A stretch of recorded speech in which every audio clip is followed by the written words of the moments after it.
I want to jump into more of the founder conversation because whether or not you believe it, like you guys have hit some incredible early stage milestones, building a cool product, closing customers, getting into Y Combinator.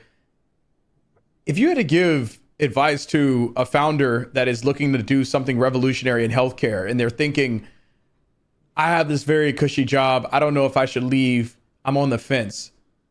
What advice would you give them to help them make a decision on whether or not to just take the plunge?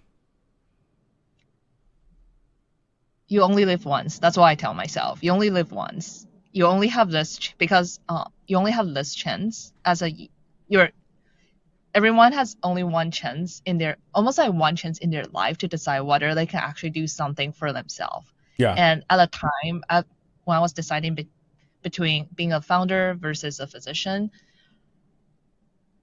I told myself, this is the only time that I can do this decision. If, for example, I'm 5 years older, I might have a family, I won't be able to work like a founder anymore. I will just do a normal 9 to 5 physician job. So I would say, really just just more in general advice is really have conviction. Yeah. That's really, really important. Me and my co-founders start with this idea. We see so many people we know who's in the same group change their idea, pivot, but we got a lot of terrible feedback for the idea too. People don't believe in us. But every time we just go back to, we know this is an issue. We know this is something people want.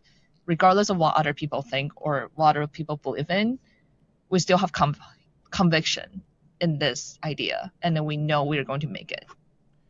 You touched on something really cool. The idea that a lot of founders pivot because they don't have a deep level of conviction to be able to see around when people are naysayers or tell them you should do this or change that.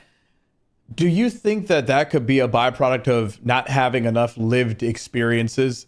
Whereas like you've gone through the rigors of becoming a doctor and being so close to the pain point that there isn't anyone who isn't in the medical field that could probably give you better advice than what you've already experienced on building the thing you're building. I do agree with you. Like for the strong conviction we have, I will say 80% because of my personal experience, 20% from the customer feedback. So it's almost like a combination, but I will say it's definitely a byproduct of personal experience that give us really this strong conviction of what we're doing. And also, I would say mission is another really important thing.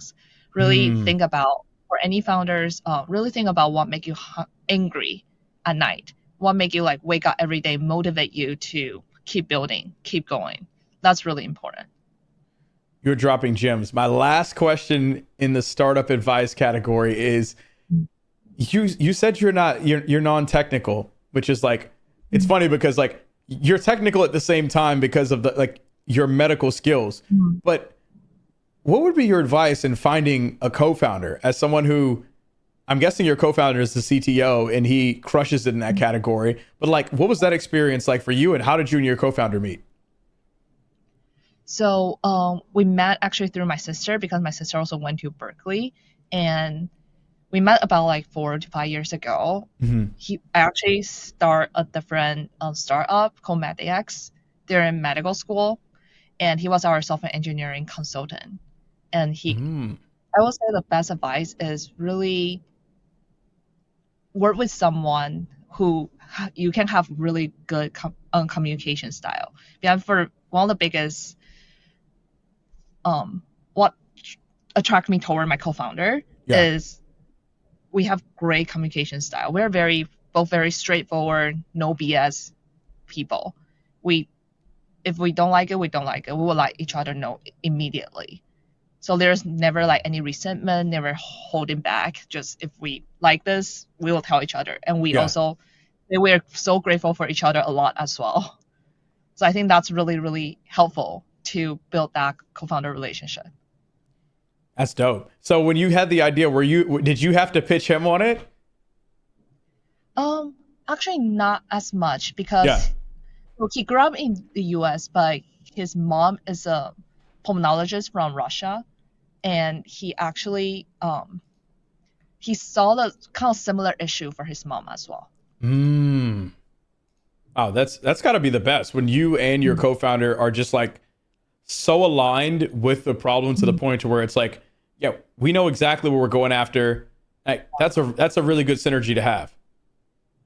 Yeah, for sure. Definitely, like direct communication. Really, both the founder somewhat live the problem themselves. It's Yeah. the best type of founder market fit.